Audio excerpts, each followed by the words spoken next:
दोस्तों, मैं प्रीतम एक बार फिर से आपके अपने YouTube चैनल प्रीतम जीएस में आपका स्वागत है। टॉपिक वाइज MCQ श्रृंखला के अंतर्गत आज का सब्जेक्ट है फिजिक्स सब्जेक्ट के अंतर्गत आज का टॉपिक है यांत्रिकी यानी कि मैकेनिकल से संबंधित जो भी महत्वपूर्ण प्रश्न होगा मैं उसको डिस्कशन करवाऊंगा ताकि आने वाले सभी परीक्षाओं में आपको लाभ मिल सके। जैसा कि मैं फटाफट रिवीजन श्रृंखला के अंतर्गत इससे पहले हम जो है यांत्रिकी यानी कि मैकेनिकल से 1 से लेकर 6 सेट का पूरा डिस्कशन करवा दिया हूं। मैं अब 7वां सेट से लेकर के आगे का मैं डिस्कशन करवाऊंगा। कृपया आप ध्यानपूर्वक इसे देखें। सेट 7 का पहला प्रश्न दिया हुआ कि यदि किसी पिंड को पृथ्वी से 11.2 किलोमीटर प्रति सेकंड के वेग से फेंका जाता है तो इस पर क्या प्रभाव पड़ेगा। क्या वह पृथ्वी पर कभी वापस नहीं लौटेगा या 2 घंटे के बाद लौटेगा, सिम दिया 24 घंटे के बाद लौटेगा या कुछ निश्चित नहीं कहा जा सकता। इसका सही उत्तर हो जाएगा कि अगर 11.2 किलोमीटर प्रति सेकंड की रफ्तार से अगर हम किसी भी वस्तु को पृथ्वी से फेंकेंगे तो वो वापस नहीं आ पाएगा। क्यों नहीं वापस आ पाएगा? क्योंकि जो इसका गुरुत्वाकर्षण का जो सीमा होता है, जो स्पीड होता है, सीमा जो लिमिट सीमा होता है उसको पार कर जाता है। पार करने के कारण जो वो वापस नहीं आता। जैसे अंतरिक्ष में अगर कोई भी यान, कोई भी जो है रॉकेट अगर लॉन्च किया जाता है, भेजा जाता है या किसी भी सैटेलाइट को भेजा जाता है तो उसका 11.2 किलोमीटर प्रति सेकंड से अधिक स्पीड होता है, जिसके कारण वो वापस नहीं आ पाता। इसका सही उत्तर और ऑप्शन ए होगा। प्रश्न 2 में दिया हुआ कि जब एक पत्थर को चांद की सतह से पृथ्वी पर लाया जाता है तो क्या होगा। चांद का सतह पर क्या होता है? गुरुत्वाकर्षण कम होता है। कितना कम होता है? 1/6। पृथ्वी पर जितना होता है उसका 1/6 गुरुत्वाकर्षण होता है। तो चांद पर अगर कोई वस्तु 1 kg का है तो 1/6 यानी कि 6 kg का है तो 1/6 यानी कि 1 kg का। धरती पर 1 kg होगा यानी कि कम जाएगा। पृथ्वी पर जैसे ही आएगा तो क्या कम जाएगा? भार कमेगा, लेकिन द्रव्यमान कांस्टेंट रहता है। द्रव्यमान कभी भी कमता नहीं है। द्रव्यमान अगर चंद्रमा पर 5 kg है तो पृथ्वी पर भी 5 kg है, लेकिन भार में अंतर होता है, लेकिन जो होता है हमको द्रव्यमान में जो है अंतर नहीं होता। द्रव्यमान क्या होता है? कांस्टेंट होता है। तो इसका सही उत्तर हो जाएगा इसका द्रव्यमान बदल जाएगा नहीं, द्रव्यमान तो स्थिर रहता है। इसका भार बदल जाएगा परंतु द्रव्यमान नहीं। सही है, बी सही होगा। भार बदल जाएगा, द्रव्यमान नहीं बदलेगा। सी में दिया कि भार और द्रव्यमान दोनों बदल जाएगा, नहीं, न द्रव्यमान न ही भार बदलेगा, ये गलत है। इसका सही उत्तर हो जाएगा इसका भार बदल जाएगा परंतु द्रव्यमान नहीं। द्रव्यमान कांस्टेंट रहता है, द्रव्यमान उतना ही रहेगा लेकिन भार में परिवर्तन हो जाएगा। क्यों परिवर्तन हो जाएगा? क्योंकि पृथ्वी पर गुरुत्वाकर्षण का मान अधिक होता है चंद्रमा की बनिस्पत। तो इसका सही और सटीक उत्तर हो जाएगा ऑप्शन बी। प्रश्न 3 में दिया किसी लिफ्ट में बैठे हुए व्यक्ति को अपना भार कब अधिक मालूम होता है। भार कब अधिक मालूम होता है? जब लिफ्ट त्वरित गति से नीचे आ रही है, नीचे जैसे आएगा तो उसका भार कम महसूस होगा। जब लिफ्ट त्वरित गति से ऊपर जा रहा है तो उसका भार अधिक महसूस होगा। तो ये ऑप्शन बी सही होगा। प्रश्न सी में दिया है समान वेग से नीचे जा रही है। वेग नहीं होगा, त्वरण साथ में भी होना चाहिए। समान वेग से ऊपर जा रही है, नहीं। इसका सही और सटीक उत्तर हो जाएगा जब लिफ्ट त्वरित गति से ऊपर की ओर जा रहा तो लिफ्ट में बैठे व्यक्ति का भार अधिक महसूस होगा, ऑप्शन बी।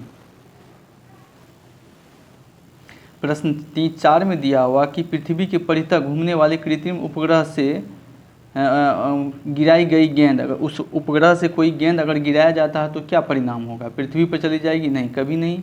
चंद्रमा पर चली जाएगी? ऐसा भी नहीं होगा। पृथ्वी पर गिरेगी? ऐसा भी नहीं होगा। डी में दिया हो कि पृथ्वी के परितः उपग्रह के समान आवर्तकाल के साथ उसी की कक्ष में घूमती रहेगी। ये ऑप्शन सही होगा, ऑप्शन डी।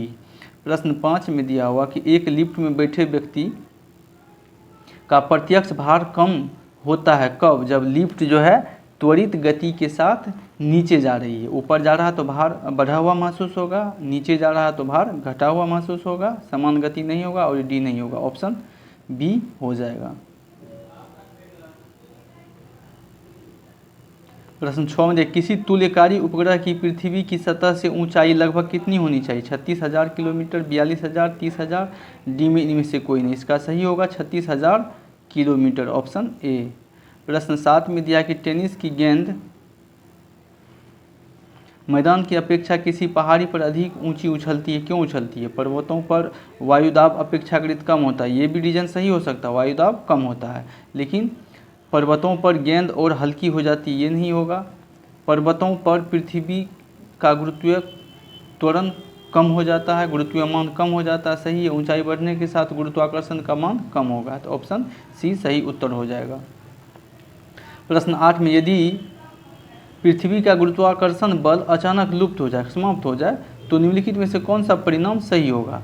पृथ्वी वस्तु का भार शून्य हो जाएगा परंतु द्रव्यमान वही रहेगा, ये सही है। द्रव्यमान कांस्टेंट रहेगा लेकिन भार खत्म हो जाएगा। भार जो होता है आपको जैसे ही गुरुत्वाकर्षण का मान बढ़ेगा तो भार भी बढ़ेगा। गुरुत्वाकर्षण जैसे पृथ्वी में गुरुत्वाकर्षण का मान चंद्रमा की अपेक्षा अधिक है, इसलिए कोई भी वस्तु चंद्रमा के अपेक्षाकृत पृथ्वी पर उसका वजन अधिक होगा, लेकिन जैसे ही चंद्रमा पर जाएगा कम होगा। क्योंकि चंद्रमा पर गुरुत्वाकर्षण बल का मान कम होता है, इसलिए वहाँ पर भार भी कम होगा, लेकिन द्रव्यमान कांस्टेंट है, द्रव्यमान कहीं नहीं बदलेगा।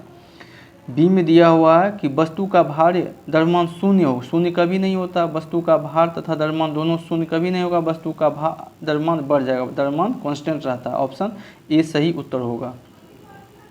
प्रश्न 9 में दिया हुआ कि पृथ्वी के गुरुत्वाकर्षण का कितना भाग चंद्रमा के गुरुत्वाकर्षण के सबसे नज़दीक है? 1/5, 1/4, 1/6, 1/8। सही उत्तर हो जाएगा 1/6।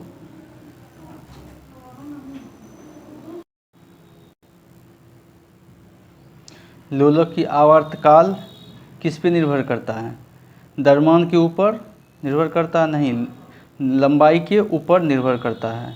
तापक्रम के नहीं, और डी में दिया के समय के ऊपर निर्भर करता है। तो लोलक का आवर्तकाल जो लोलक की लंबाई के ऊपर निर्भर करता है। Option B. प्रश्न 11 में दिया हुआ कि लोलक घड़ियां गर्मियों में सुस्त हो जाती हैं, क्यों? ऐसा क्या कारण है? गर्मियों के दिन लंबे होने के कारण? ऐसा नहीं है।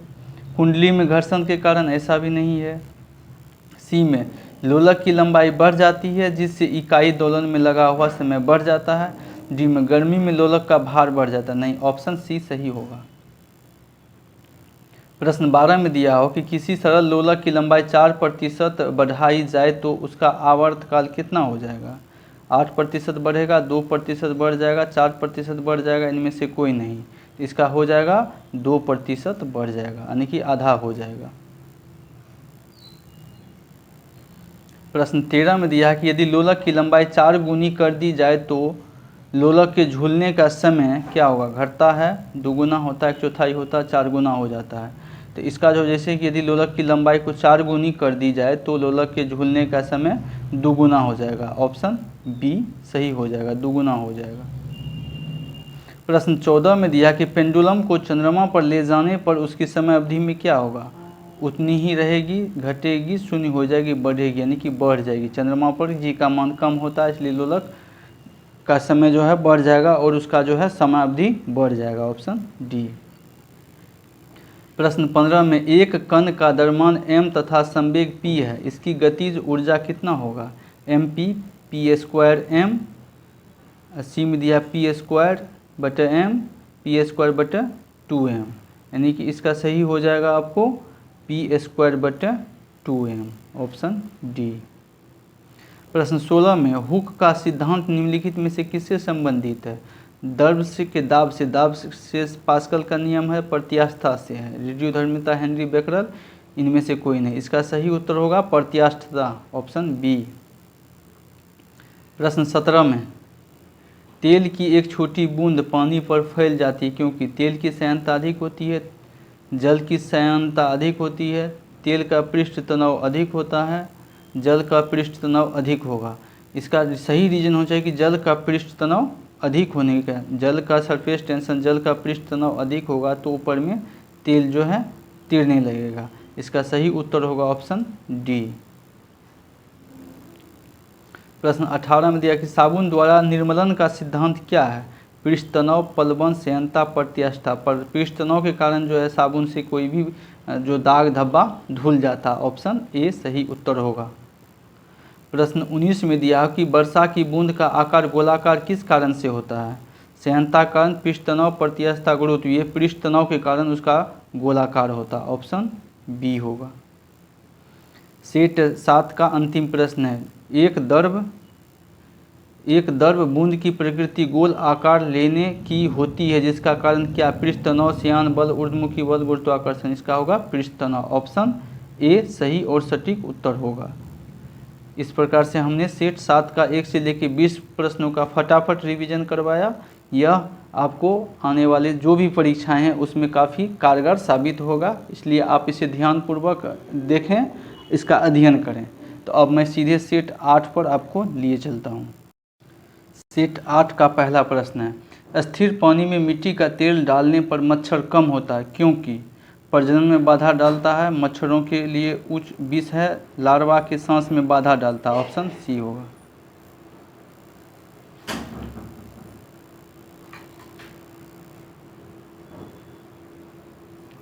पानी से निकालने पर शेविंग ब्रश के बाल आपस में चिपक जाते हैं, इसका क्या कारण है? पृष्ठ तनाव, श्यानता, प्रत्यास्था, घर्षण। इसका कारण है पृष्ठ तनाव। Option A. प्रश्न 3 दिया, स्थिर गति से जा रही खुली कार में बैठा एक बालक गेंद को हवा में सीधे ऊपर फेंकता है, तो गेंद कहाँ जाएगी? उसके पीछे, उसके सामने, उसके हाथ में ही जाएगी। क्यों?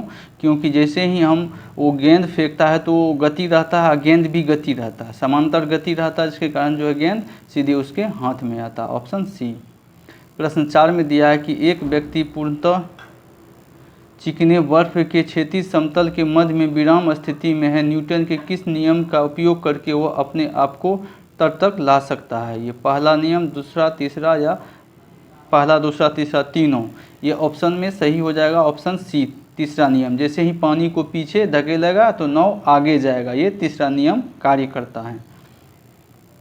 प्रश्न 5 में, कपूर के छोटे छोटे टुकड़े जल की सतह पर क्यों नाचते हैं? पृष्ठ तनाव के कारण, श्यानता कारण, कपूर का यह गुण है, जल के घनत्व के कारण। ये पृष्ठ तनाव के कारण। सही उत्तर हो जाएगा पृष्ठ तनाव के कारण। Option A. प्रश्न 6 में दिया है कि जब शुद्ध जल में डिटर्जेंट डाला जाता है तो क्या होता है? पृष्ठ तनाव बढ़ जाता, नहीं घट जाता है, अपरिवर्तित, अपरिमित, यानी कि घट जाएगा। इसका जो है डेंसिटी जो होता है, पानी का डेंसिटी को कम कर देता है, जिसके कारण जो है कपड़ा सब साफ होता है। ऑप्शन बी सही और सटीक उत्तर होगा। प्रश्न 7 में, साबुन को जल में घोलने पर पृष्ठ तनाव में क्या होगा? घट जाएगा। सीधा सीधी बात है कि घट जाएगा पृष्ठ तनाव। घट जाने के कारण जो है बारीकी तरीके से उसको कपड़ा के जो है हर एक जगह पहुंच जाता है पानी और उसका धुलाई कर देता है। Option A. प्रश्न 8 में दिया कि संवातक यानी कि कमरे की छत के निकट लगाए जाते हैं, क्यों? क्योंकि सांस में छोड़ी हुई गर्म हवा ऊपर उड़ती है और बाहर चली जाती है, ये सही रीज़न है। उनसे कमरे में क्रॉस वेंटिलेशन होता है, ये सही नहीं है। उनसे कमरे में कुछ रोशनी मिलती है, ये सही नहीं है। निचले भाग में वह शोभा नहीं देता, ये मेन रीज़न है कि सांस में जो छोड़ी गई वो गर्म वायु ऊपर उठ करके बाहर निकल जाती है। प्रश्न 9 में, अपमार्जक मैले कपड़े से सफलतापूर्वक तेल व गाद निकाल देता है, कारण क्या है? अपमार्जक जल का पृष्ठ तनाव बढ़ा देते हैं। क्या ये ऑप्शन ए सही है लेकिन बी गलत है। ए सही है लेकिन क्या होगा? बी गलत है। ऑप्शन सी सही उत्तर होगा। प्रश्न 10 में, अंतरिक्ष यात्री अंतरिक्ष में सीधे खड़े नहीं रह सकते हैं क्योंकि गुरुत्व नहीं होता है, सही है। वायुमंडल में श्यानता बहुत तीव्र होती है, ये नहीं रीजन है। सौर वायु ऊपर की ओर लगती है, वायुमंडलीय दाब बहुत कम होता है, तो सही इसका कारण है कि गुरुत्व नहीं होता। Option A. प्रश्न 11 में, यदि केश नली का व्यास दुगुना कर दिया जाए तो उसमें चढ़ने वाले जल सतह की ऊंचाई दुगुनी होगी, आधी रह जाएगी, वही रहती है या शून्य हो जाती है? तो इसका आधी रह जाएगी। केश नली का अगर दुगुना व्यास कर दिया जाए तो पानी आधी रह जाएगी, उसका जो है जल की सतह की ऊंचाई। श्यानता की मात्रा क्या है, इकाई क्या है? ये पॉइज है, श्यानता की पॉइज है। Option A. दाब का पास्कल। प्रश्न 13 में दिया हुआ है कि जब दो भिन्न भिन्न व्यास के केश नलियों को किसी द्रव में ऊर्ध्वाधर डुबोने पर चढ़े द्रव की ऊंचाई दोनों केश नलियों में अधिक होगी।